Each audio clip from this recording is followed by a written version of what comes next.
জামাইয়ের সাথে যখন আপনার তুমুল ঝগড়া হবে, আপনার অনেক বেশি মন খারাপ থাকবে, তখন আপনি এই রেসিপিটা ট্রাই করতে পারেন। আপনার মনের মধ্যে যত রাগ গোসা আছে সব এই মাংসের মধ্যে ঝেড়ে ফেলে দিবেন, এতে করে আপনার মনও ভালো হয়ে যাবে, সুস্বাদু একটা রেসিপিও তৈরি হয়ে যাবে। আসসালামু আলাইকুম, কেমন আছেন সবাই? আজকে আমি আপনাদের সাথে গরুর মাংসের একটি মজাদার রেসিপি শেয়ার করব। আর এই রেসিপিটা দেখতে যেমন সুন্দর তেমনই সুস্বাদু এবং লোভনীয় একটি খাবার।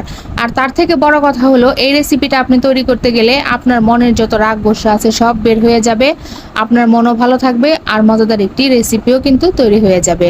চলুন তাহলে মূল রেসিপিতে চলে যাই। এখানে আমি গরুর মাংস পাতলা পাতলা করে তারপরে কেটে নিয়েছি। দেখতেই পারতেছেন এটা কতটা পাতলা করেছি, আর অবশ্যই পাতলা করে নিতে হবে, এতে করে কিন্তু মাংসটা তাড়াতাড়ি সেদ্ধ হবে।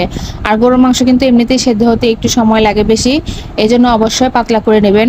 আর সকালে আমার জামাইয়ের সাথে আমার তুমুল ঝগড়া হয়েছিল, যত রাগ গোসা আমি সব এই মাংসকে ইচ্ছা মতো থেতলিয়ে বের করে নিয়েছি। তো আমার সবগুলো মাংস থেতলানো শেষ। এখন আমি এখানে মাংসের জন্য মশলা তৈরি করে নেব। এখানে আমি মশলা নিয়েছি হলুদের গুঁড়া, মরিচের গুঁড়া, ধনিয়ার গুঁড়া, গরম মশলা গুঁড়া, জিরা গুঁড়া, আর নিয়েছি গরুর মাংসের মশলা, আর সাথে দিয়ে নিয়েছি স্বাদ মতো লবণ। সবকিছু এখন আমি একটি বাটির মধ্যে ঢেলে নেব। এখানে এখন আমি দিয়ে নেব টমেটো সস, সয়া সস, আর এক টুকরা লেবু।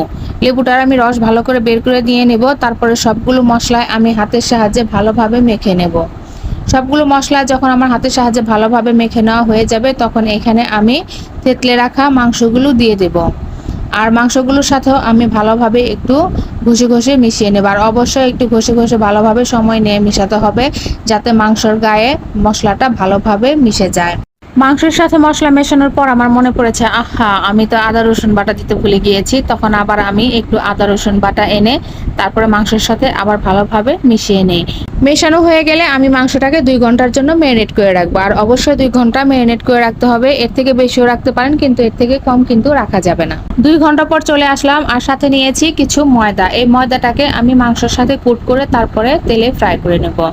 আর এই জন্য এখন আমি এখান থেকে এক টুকরা মাংস নিয়ে নেব, আর মাংসটাকে ভালোভাবে ময়দার সাথে কোট করে নেব। একটু ভালোভাবে চেপে চেপে চারপাশ থেকে ভালোভাবে কোট করে নিতে হবে।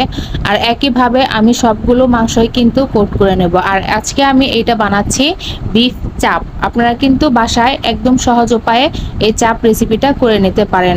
রেস্টুরেন্টে গিয়ে হাজার হাজার টাকা খরচ না করে কিন্তু বাসায় একদম সহজ উপায়ে আপনারা এই বিফ চাপটা তৈরি করে নিতে পারেন।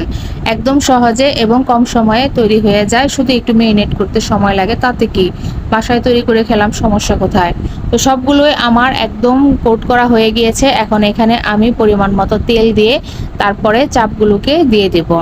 এখন আমি একটা একটা করে চারো সাইডে দিয়ে দিয়েছি। আর আজকে আমি ভিডিওটা করেছি ক্যামেরাটা হাতে নিয়ে, স্ট্যান্ড নেইনি, কারণ আমার একটু অলসতা লাগলো স্ট্যান্ড রেডি করতে, এই জন্য আমি হাতে মোবাইল রেখে তারপরে রেসিপিটা তৈরি করেছি। পুরোটা রেসিপি আমি এক হাতে ফোন নিয়ে আর এক হাতে ভিডিও করেছি, এক হাত দিয়ে রান্না করেছি আর এক হাত দিয়ে ভিডিও করেছি। তো এখন আমি একটা পাশ যখন হয়ে যাবে, মানে একদম চুলার আঁচটা মিডিয়াম টু লো আঁচে ঢাকনা দিয়ে ঢেকে আমি এই চাপটা কিন্তু তৈরি করেছি। তো একটা পাশ যখন হয়ে গিয়েছে, তখন একটা পাশ আমি আলতোভাবে উল্টে দিয়েছি। তারপরে আমার যখন আরেকটা পাশ হয়ে গিয়েছে, আরেকটা পাশও উল্টে দিয়েছি। একদম মিডিয়াম টু লো আঁচে আমার 20 থেকে 25 মিনিট সময় নিয়ে আমি চাপটাকে রান্না করেছি। অবশ্যই একটু বেশি সময় নিয়ে চুলার আঁচ কমিয়ে তৈরি করে নিতে হবে, তা না হলে কিন্তু গরুর মাংস সেদ্ধ হতে সময় লাগবে, সেদ্ধ হবে না।